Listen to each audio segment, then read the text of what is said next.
Hey everyone, welcome to This Explainer. I'm absolutely thrilled you're here, because today we're going to decode the complex mechanics of a heavily misunderstood condition. If you want to truly understand what's actually happening inside the human chest when things go wrong, you are in the exact right place. Okay, let's dive right into this. When you hear the phrase heart failure, it sounds, well, absolute, doesn't it? It kind of sounds like the heart has just completely stopped working and flatlined. But we need to aggressively bust that myth right now. Considering the heart pumps nearly 2,000 gallons of blood every single day, think of it less like a car engine that has completely died and a lot more like a struggling engine. It's sputtering, it's inefficient, and it's fighting tooth and nail to pump out enough power just to keep the vehicle moving forward. To figure out exactly why that engine struggles, we'll walk through this roadmap. Redefining heart failure, ejection fraction explained, acute decompensated heart failure, underlying muscle diseases, and finally, the high output paradox. Let's start with Section 1, Redefining Heart Failure, the Universal Definition. So the very first thing you should take away from this is that heart failure isn't a single isolated disease. According to the contemporary universal definition, it's actually a complex clinical syndrome. It happens when there's a structural or functional impairment in the ventricles, the lower chambers of the heart. What this means in plain English is that the heart is either struggling to fill up with blood properly, or it's struggling to eject that blood out to the rest of the body. But here's the catch. A doctor's clinical suspicion, it's just not enough to stamp a diagnosis on a patient's chart. They need definitive proof. To actually confirm the diagnosis of this syndrome, that suspicion has to be corroborated by hard, objective evidence. Physicians look for at least one of two specific markers.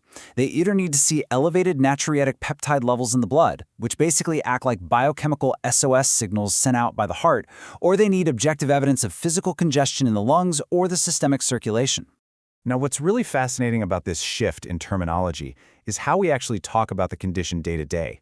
You've almost certainly heard the phrase congestive heart failure at some point, but modern medicine has essentially dropped the congestive part, and we now prefer the broader term heart failure. Why?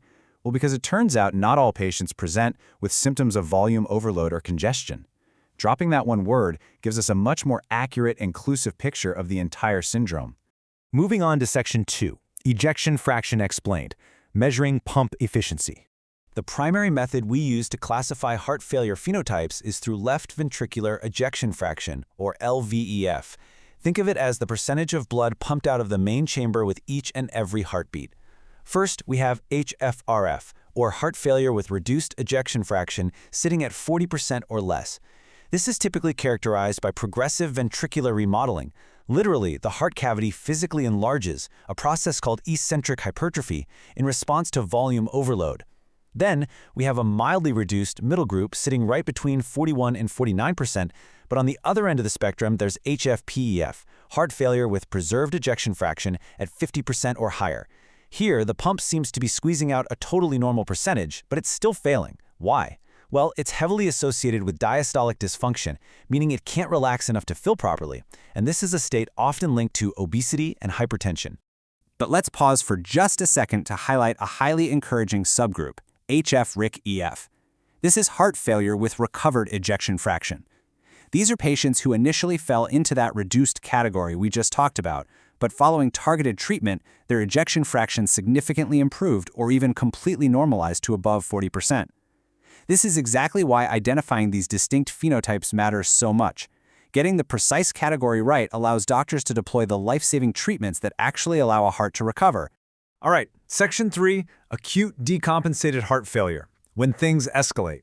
When a patient acutely decompensates, things move fast, and doctors have to act incredibly fast. Patients fall into one of these 5 distinct clinical phenotypes. First up is hypertensive, where blood pressure is high, but the patient usually isn't volume overloaded. Second is normotensive, where blood pressure is normal, but they typically are volume overloaded. Third is pulmonary edema, which is defined by severe respiratory distress and hypoxia as fluid just backs up into the lungs. Fourth is low output, characterized by hypoperfusion, dangerously low blood pressure, and cool extremities. And finally, cardiogenic shock. This is the extreme, terrifying end of the spectrum, involving profound hypotension and full-blown multisystem end-organ failure.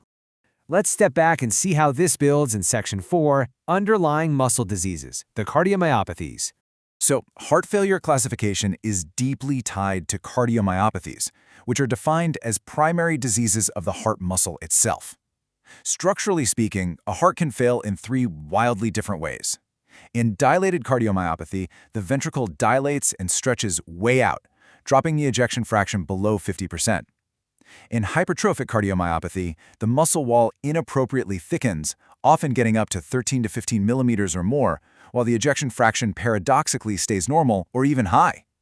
Finally, in restrictive cardiomyopathy, the heart muscle becomes incredibly stiff and rigid. It usually presents with a mildly decreased ejection fraction, but severely impaired diastolic physiology, meaning it just literally cannot relax enough to fill with blood. And that brings us to our final section, Section 5, the high output paradox. This brilliantly illustrates one of the ultimate biological ironies in medicine. In high-output heart failure, the patient experiences all the classic debilitating symptoms of heart failure, despite the fact that their overall cardiac output is actually high. The heart is pumping an immense volume of blood, working absolute overtime, but it is still fundamentally failing to meet the body's demands. So, you're probably asking, why would an engine in overdrive still fail? Well, it's because of external conditions forcing its hand. Conditions like severe anemia, thyrotoxicosis, which is a severely overactive thyroid, obesity, or arteriovenous fistulas, which are abnormal connections between arteries and veins. These very specific conditions either drastically decrease systemic vascular resistance, meaning the blood vessels are just too wide open and relaxed, or they create such a massive, unsustainable spike in the body's metabolic demand that no matter how hard or fast the heart pumps, it is just never enough. So the absolutely crucial point is this. If a heart can technically fail, even when it's pumping out massive amounts of blood, what does that reveal about the sheer adaptability yet profound fragility of our cardiovascular system? It shows us, without a doubt, that heart failure isn't just a simple, singular mechanical breakdown. It's an incredibly nuanced disruption of a very delicate balance. Decoding these specific clinical phenotypes isn't just some academic exercise. It is our ultimate key to restoring that balance, guiding critical management, and extending human life. Thank you so much for exploring this explainer with me, and definitely keep that curiosity firing.